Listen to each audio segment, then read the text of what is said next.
Hello friends, today we will see expansion of idea which is in 11th standard book section number 3.1. आता याच्यामध्ये expansion of idea म्हणजे नेमकं काय ते आपण पाहणार आहोत. एक्सपान्शन ऑफ आयडिया हा जो काही टॉपिक होता तो 10वीला सुद्धा होता.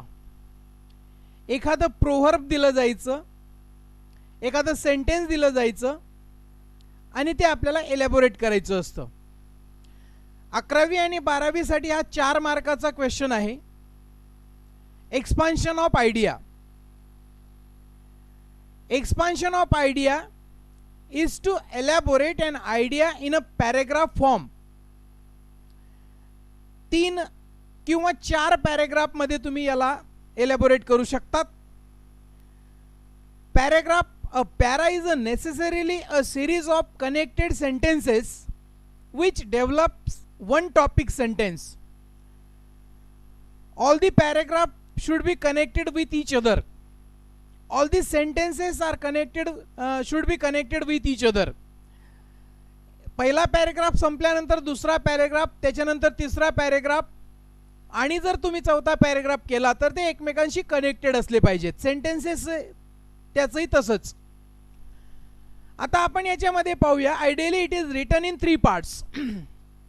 Introductory paragraph, core it means middle or we can say content, and third one is concluding paragraph ज्याला आपण समारोप म्हणतो मराठीत. It is better to conclude with another proverb or quotation which is related to the proverb or sentence which you are elaborating. ज्या sentence किंवा प्रोव्हर्बचं तुम्ही elaborate करता आहेत त्याच्याशी रिलेटेड असं another proverb, another sentence, another quotation हे तुम्ही last paragraph मध्ये वापरलं पाहिजे. म्हणजे त्याचा एक वेगळा आणि चांगला इफेक्ट परीक्षकावर होतो आणि तुम्हाला मार्क्स मिळण्यासाठी सुद्धा त्याचा फायदा होतो.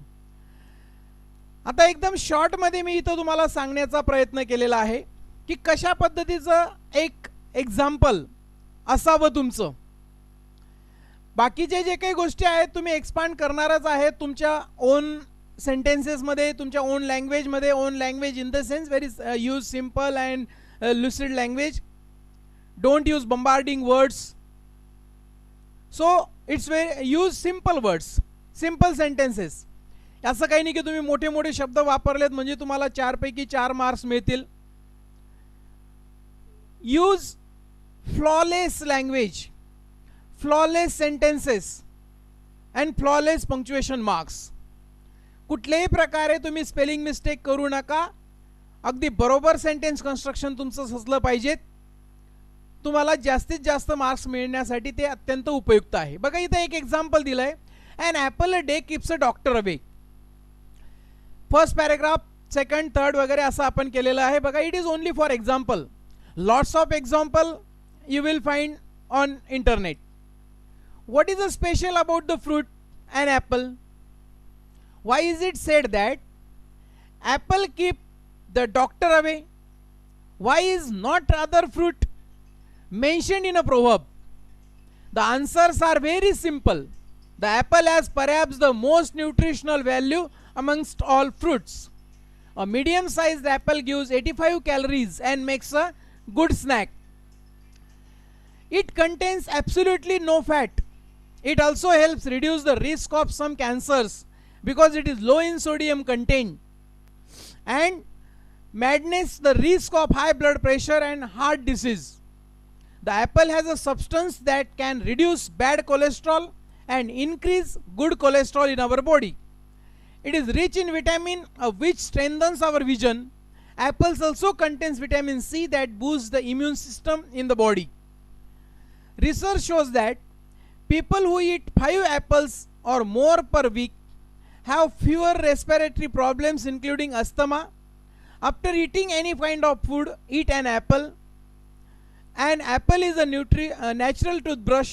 It prevents tooth decay by killing 80% of the bacteria in the teeth. Thus, this proverb reminds us of the role of diet in warning of diseases and how it saves us the trouble of visiting the doctor. So, in this way, if you write, then definitely you will get good marks. Some proverbs are given here, some sentences are given here for expansion of ideas. A friend in need is a friend indeed. As you sow, so shall you reap. Books are our real friends. किंवा आता या मधल्या याच्यामध्ये tit for tat याला पण ती similar अशा प्रकारचं प्रोवर्ब आहे. तर अशा अनेक प्रोवर्ब सेंटेन्सेस तुम्ही नेटवर शोधून किंवा तुमच्या ओन लँग्वेजमध्ये तुम्ही लिहू शकतात. Use in simple language. अगदी साध्या आणि सोप्या पद्धतीमध्ये मी तुम्हाला एक्सपान्शन ऑफ आयडिया कशा पद्धतीने लिहायची असं काही नाही की तुम्ही 3 पॅरेग्राफमध्ये संपवा. चौथा पॅरेग्राफ केला तर तुमचे मार्क्स कट होतील.